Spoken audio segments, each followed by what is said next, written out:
gotta go that way. Yeah. There's a massive current though. It's nasty. The storm of July 2010 was a historic storm event.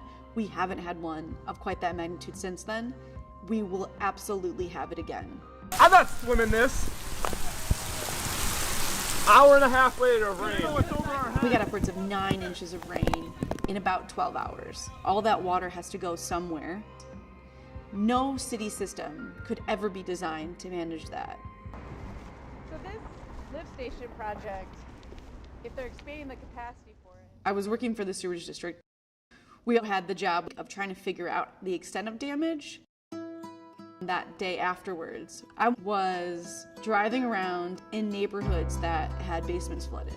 You could feel this frustration, this need to talk to the district and figure out what are my resources for dealing with this basement backup. My basement flooded with sewage. How do I deal with it? I live about a mile away and my basement flooded. And that led me to think we need to have a technology that can handle a lot of water very quickly and treat it very rapidly. After that storm, Dan started musing on this idea. There has got to be some technology that is capable of treating water in less than 30 minutes compared to the 8 to 14 hours it typically takes. So he started fleshing out this technology.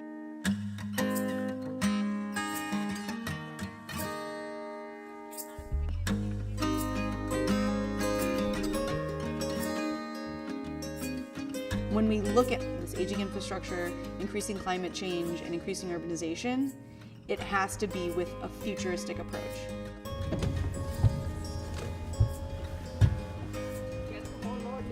Yeah, there's a few of us today.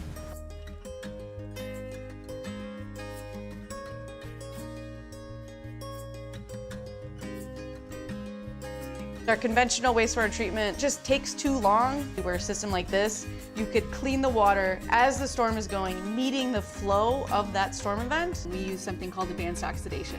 Advanced oxidation is characterized by the formation of something called the hydroxyl radical. The hydroxyl radical is the strongest oxidant known to science. The more you produce, the faster you produce them, the better your treatment, the faster your treatment. We're using hydroxyl radicals to attack different compounds and essentially clean the water. So we rapidly produce radicals. That's where Rapid Radicals came from. We're a big fan of alliteration at the Rapid Radicals team. I get that a lot. Paige Peters, Rapid Radicals, that's cool. When we get to this third one, the water's pretty clean and it's kind of a polishing step. The water then gets discharged directly into a lake or river.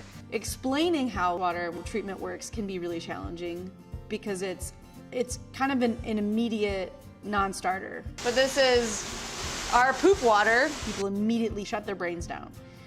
We're trying to find a better way to describe what we do. We're all connected by water. I genuinely feel like water is incredibly relatable. We designed these sewer systems in the 1920s. We know how to solve the sewer issues of the last 100 years. We cannot design the same way to solve the sewer issues of the next 100 years. What's in our wastewater now is completely different than what was in our wastewater in the 1920s. Now we're worried about antibiotics, pharmaceuticals, personal care products, microplastics.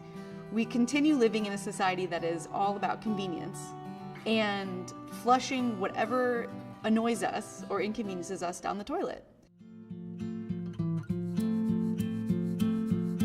There's 170 outfalls built into the infrastructure here in Milwaukee alone, and each one of those is an opportunity where a system like this, you could clean the water as the storm is going. Nice. Oh, 7.9. That's where we want to be. That's where we want to be. I want this technology to be implemented in cities across the country and the world. Society can be really difficult to young women who are trying to change things. It felt like everybody that I talked to was trying to tell me what I was doing didn't work, wasn't going to work, because it's never been done before. If you see a young person trying to solve a problem, do whatever you can to help them and believe in them. And our goal is to make it as clear as bottled water, as clear as lake water. Do not shut them down. Do not make them feel small. Just because things haven't been done before doesn't mean they're bad ideas. It just means that no one has ever been brave enough to try.